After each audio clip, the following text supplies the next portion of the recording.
નમસ્કાર ખેડૂત મિત્રો. ખેડૂત પાઠશાળામાંથી હું જિગ્નેશ અડિયા તમારું હાર્દિક સ્વાગત કરું છું. ખેડૂત મિત્રો, આજે આપણે ઉનાળુ તલને લગતી સંપૂર્ણ માહિતી લેવાના છીએ, જેમાં આપણે ઘણી બધી અગત્યની વાત કરવાના છીએ, જેમ કે આપણે કયા તલનું વાવેતર કરવું જોઈએ, ક્યારે વાવેતર કરવું, કયા સમયે વાવવાથી આપણને ઉત્પાદન સારું મળે છે, અથવા કઈ બિયારણનું વાવેતર કરવું જોઈએ. સાથે સાથે એમાં પિયત કેટલા આપવા, ખાતર ક્યાં નાખવા અને ઘણા બધા રોગ જીવાતના પણ પ્રશ્નો જોવા મળતા હોય છે, તો એના વિશે આપણે વાત કરવાના છીએ. તો આપણી સાથે છેલ્લે સુધી જોડાઈ રહેજો, અને જો આપણી ચેનલ પર નવા હોય તો આપણી ચેનલને સબસ્ક્રાઈબ પણ કરી દેજો. ખેડૂત મિત્રો, આપણે તલની વાત કરીએ તો તલ એ એક ઉનાળુ અગત્યનો એક તેલીબિયા પાક છે, જે ઓછા સમયમાં આપણને ખૂબ સારો નફો આપે છે. અને આપણે ઉત્પાદનની વાત કરીએ તો ચોમાસું કરતાં ઉનાળા તલમાં આપણને ઉત્પાદન પણ ખૂબ સારું મળતું હોય છે, એટલા માટે આપણે વાવેતર કરવું જોઈએ. તો ખેડૂત મિત્રો, સૌપ્રથમ આપણે એના વાવેતરની વાત કરીએ કે એનું વાવેતર આપણે ક્યારે કરવું જોઈએ અને કયો સમય છે એના માટે સૌથી યોગ્ય છે. તો આપણે એનું વાવેતર ફેબ્રુઆરીમાં ત્રીજા અઠવાડિયામાં અથવા માર્ચના પહેલા અઠવાડિયામાં કરવું જોઈએ. અને જો એના કરતાં થોડુંક વહેલું વાવેતર કરવામાં આવે તો થોડોક ઠંડીનો પ્રશ્ન જોવા મળતો હોય છે, જેથી આપણને ઉગાવો છે એ એક સરખો જોવા મળતો નથી. અને જો થોડુંક મોડું વાવેતર કરવામાં આવે તો આપણને છેલ્લે વરસાદના પણ ઘણા બધા પ્રશ્નો જોવા મળતા હોય છે. તો કૃષિ યુનિવર્સિટીની ભલામણ મુજબ આપણે ફેબ્રુઆરીના ત્રીજા અઠવાડિયામાં વાવેતર કરવું એ સૌથી યોગ્ય માનવામાં આવે છે. ખેડૂત મિત્રો, હવે આપણે બિયારણની વાત કરીએ કે આપણે ઉનાળુ તલમાં આપણે કયા બિયારણની પસંદગી કરવી જોઈએ. તો એમાં અલગ અલગ પ્રકારના છોડ પ્રમાણે, જેમ કે ચોટિયા તલ છે, ફૂટવાળા છે, ડાયલુવાળા છે, અથવા બૈઠાની ગોઠવણી છે, અને સિઝન પ્રમાણે આપણે અલગ અલગ જાતોની પસંદગી કરતા હોઈએ છીએ. જેમાં આપણે કૃષિ યુનિવર્સિટીના બિયારણની વાત કરીએ તો એમાં આપણે ગુજરાત તલ 2 અથવા ગુજરાત જૂનાગઢ તલ 5ની પસંદગી કરી શકો છો. અને બીજી આપણે રિસર્ચ વેરાયટીની વાત કરીએ તો એમાં મંગલમનું MSC 66, નવકાર કંપનીનું લબ્ધી ગોલ્ડ અને લબ્ધી 2 પ્રકારના આવે છે, અથવા ફૂલે બુલબુલ, અક્ષયનું 111, 2020 એવી જાતોની તમે પસંદગી કરી શકો છો. અને જો કાળા તલનું વાવેતર કરતા હોય તો એમાં તમે ગુજરાત તલ 10 અથવા વિશ્વાસનું બ્લેક આવે છે, અવનીનું બ્લેક ગોલ્ડ આવે છે, આવી જાતોની પસંદગી કરી શકો છો.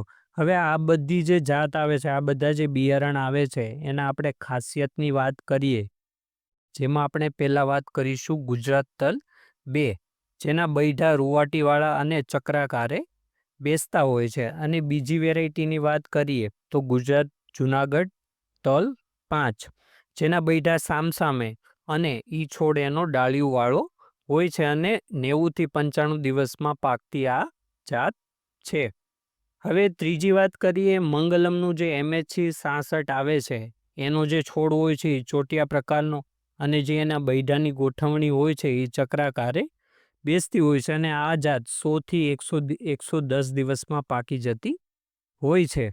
હવે બીજી વાત કરીએ, લબ્ધી, જે નવકાનનું લબ્ધી આવે છે, એનો પણ છોડ ડાળીઓવાળો અને એના જે બૈઠાની ગોઠવણી હોય છે એ નજીક નજીક હોય છે, અને આ જાત 70થી 75 દિવસમાં પાકી જતી હોય છે.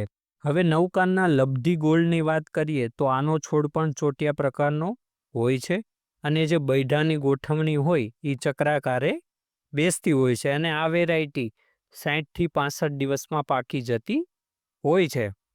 હવે વાત કરીએ ફૂલે બુલબુલની, તો આ પણ એક ચોટિયા પ્રકારની જાત છે, અને એના બૈઠાની ગોઠવણી પણ સામસામે થતી હોય છે. હવે ખેડૂત મિત્રો, કાળા તલની વાત કરીએ તો એમાં છે લબ્ધી બ્લેક, જે 90થી 100 દિવસમાં પાકી જતી હોય છે. બીજી છે અવનીનું બ્લેક ગોલ્ડ, જે પણ 90થી 100 દિવસમાં પાકી જતી હોય છે. અને ત્રીજું છે વિશ્વાસનું બ્લેક, જે પણ 90થી 95 દિવસની આજુબાજુ પાકી જતી હોય છે. આ બધી ડાળીઓવાળી જાત છે. ખેડૂત મિત્રો, હવે વાવેતરની પદ્ધતિની વાત કરીએ તો આપણે ખેડૂત મિત્રો બંને રીતના વાવેતર કરતા હોય છે, પૂંખીને અથવા લાઈનથી. જો ખેડૂત મિત્રો લાઇનથી વાવેતર કરતા હોય તો બે હાર વચ્ચેનું અંતર આપણે 30થી 45 સેન્ટીમીટર સુધીનું રાખવું જોઈએ. અને જો બિયારણના દરની વાત કરીએ તો આપણે 500 ગ્રામથી લઈને 1.5 કિલો સુધીનું વાવેતર ખેડૂત મિત્રો આપણે કરતા હોઈએ છીએ. કેમ કે આપણે પૂંખીને વાવેતર કરતા હોઈએ તો આપણે બીજની જરૂર વધારે પડતી હોય છે.